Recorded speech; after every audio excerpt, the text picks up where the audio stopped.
Om Swastiastu, Assalamualaikum warahmatullahi wabarakatuh. Perkenalkan, saya Ida Bagus Putu Purbadarmaja. Saya adalah dosen di Fakultas Ekonomi dan Bisnis Universitas Udayana, tepatnya di program studi Ekonomi Pembangunan.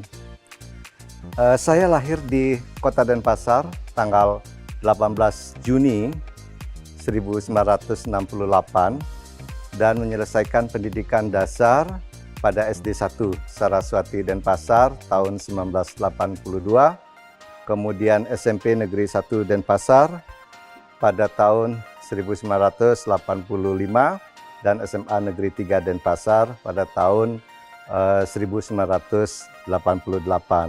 Kemudian menyelesaikan pendidikan tinggi untuk program sarjana di Fakultas Ekonomi Universitas Udayana selesai tahun 1993, kemudian melanjutkan ke program magister di bidang ilmu ekonomi pada Fakultas Ekonomi dan Bisnis Universitas Brawijaya selesai tahun 2004, dan program S3 itu program ilmu ekonomi juga di Fakultas Ekonomi dan Bisnis Universitas Brawijaya selesai pada tahun 2011. Saya dikukuhkan sebagai guru besar pada bidang ekonomi pembangunan di Fakultas Ekonomi dan Bisnis Universitas Udayana.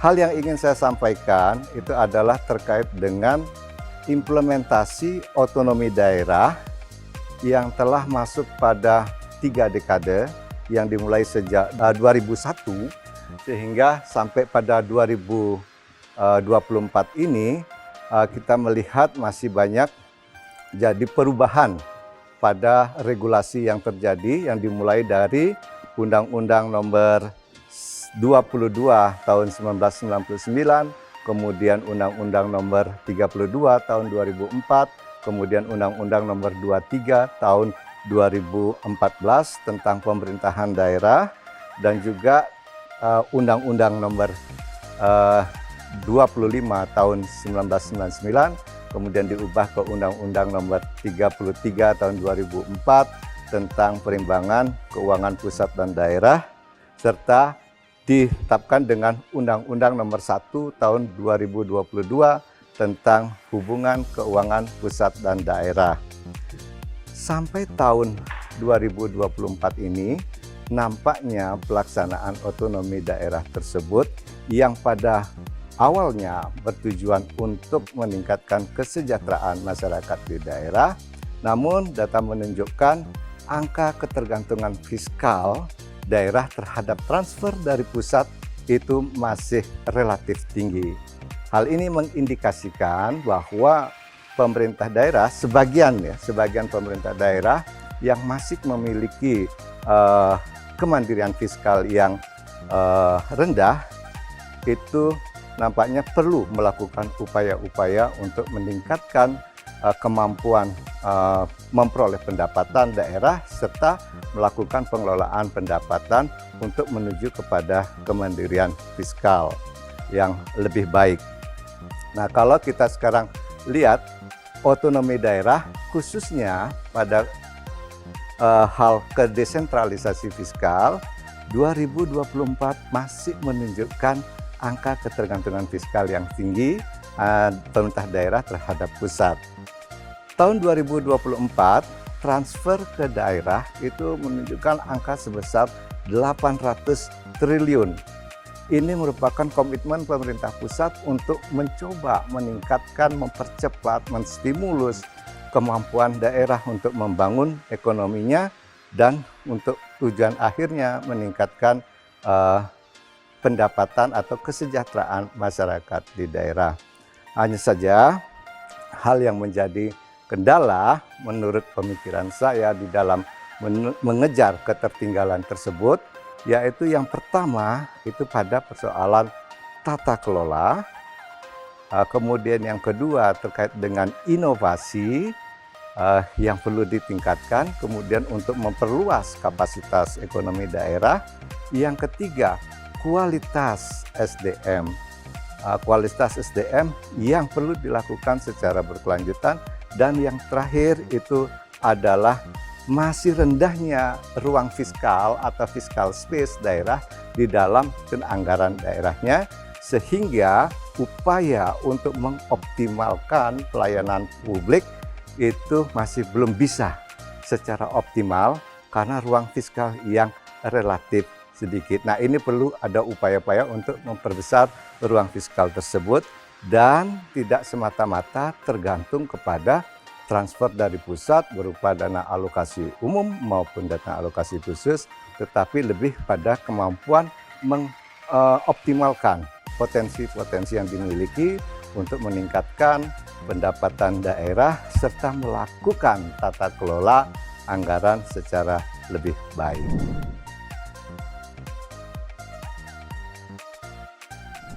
Ya, untuk hal ini maka kita akan menyongsong cita-cita atau tujuan yang sekarang sedang digalakkan, yaitu menuju kepada Indonesia Emas 2045. Dalam usia kemerdekaan Indonesia 100 tahun yang akan datang, maka diharapkan akan terjadi kondisi-kondisi yang lebih baik. Misalkan adalah bagaimana nanti tujuan yang ingin dicapai mampu meningkatkan pendapatan per kapita masyarakat sampai 30.300 US dollar dan mampu menurunkan tingkat kemiskinan hingga 0,5 sampai 0,8% secara nasional dan juga mampu menurunkan tingkat ketimpangan distribusi pendapatan menuju ke angka 0,29 hingga 0,32. Saat ini ketimpangan distribusi pendapat secara nasional itu masih berkisar di angka 0,384. Kembali kepada hal yang tadi, transfer pemerintah ke daerah itu sebesar 800 triliun, itu komitmen yang kuat, namun masih terdapat kendala disparitas pendapatan yang cukup tinggi. Oleh karena itu, maka penelitian ini mencoba bahwa tujuan nasional itu harus dimulai dari pencapaian-pencapaian kondisi yang baik di tiap daerah.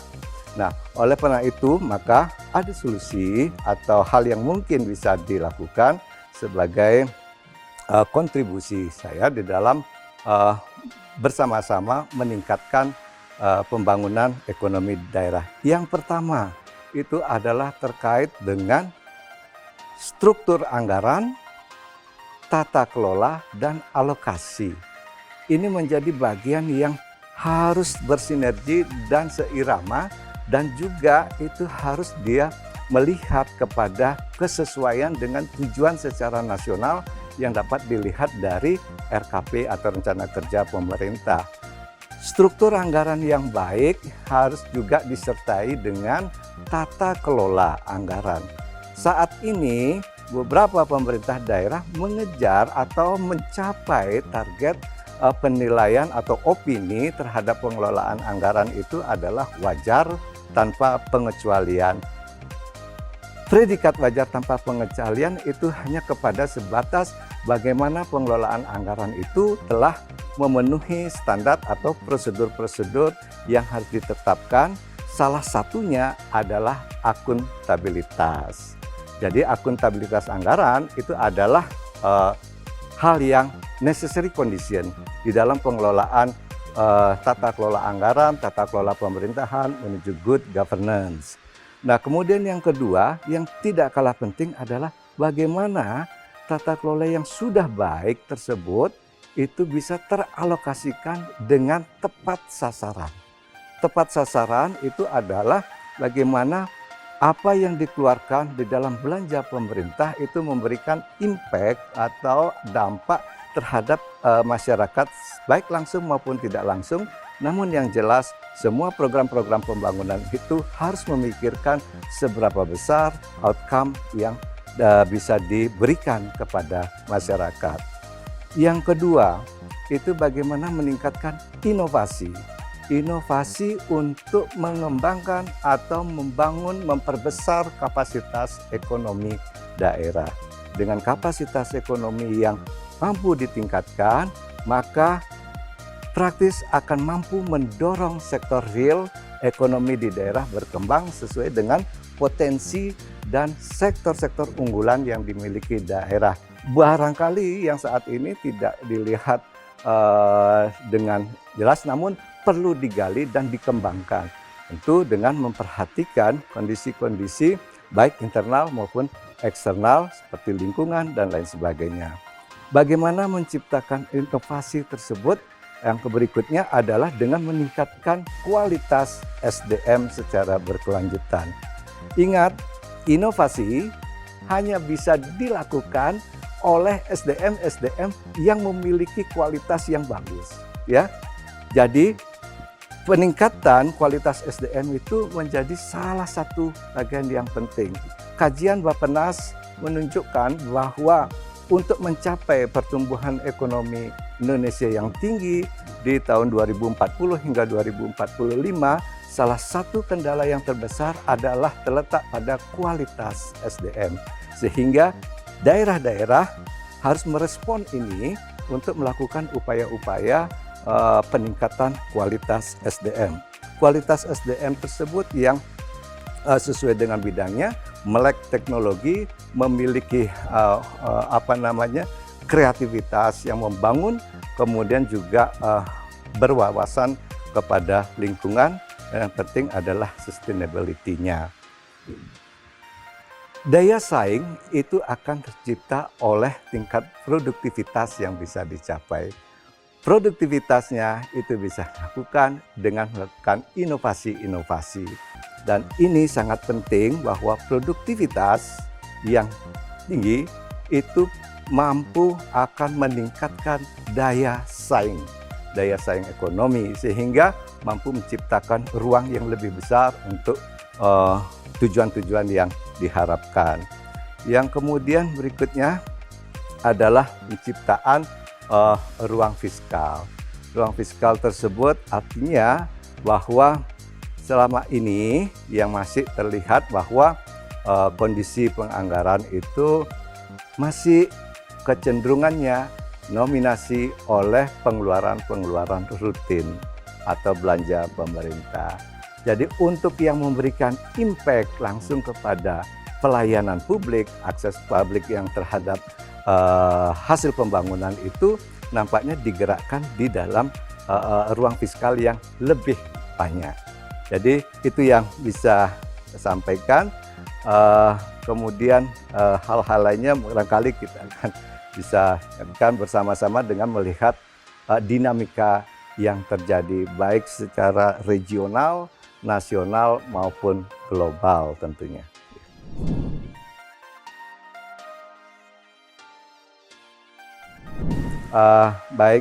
Dengan dikukuhkan nantinya sebagai guru besar di bidang ekonomi pembangunan pada Fakultas Ekonomi dan Bisnis Universitas Udayana, tentu ada tanggung jawab moral yang lebih besar untuk pengembangan ilmu pengetahuan khususnya di bidang ekonomi pembangunan. Ya, komitmen saya itu adalah ya bersama-sama dengan Sivitas Akademika kita meningkatkan kemampuan kolaborasi untuk pelaksanaan Tridharma Perguruan Tinggi, bidang pendidikan pengajaran, penelitian maupun pengabdian, dan tentunya terus mengembangkan pengetahuan, keilmuan untuk disumbangkan kepada masyarakat luas. Kemudian juga bersama-sama memiliki komitmen untuk mewujudkan visi dari fakultas. Saya di Fakultas Ekonomi dan Bisnis, itu visinya adalah menjadi Fakultas Ekonomi dan Bisnis yang bereputasi internasional, unggul, mandiri, dan berbudaya. Dan ini selaras dengan visi dari Universitas Udayana. Dan yang terakhir tentunya apa yang saya miliki dengan pengetahuan yang saya miliki, mudah-mudahan dapat berkontribusi positif terhadap dinamika pengetahuan itu sendiri, terhadap Universitas Udayana, kemudian kepada masyarakat, nusa, bangsa, dan negara. Barangkali demikian. Terima kasih. Kalau secukup ya. Om Santi, Santi, Santi. Om. Wassalamualaikum warahmatullahi wabarakatuh. Terima kasih.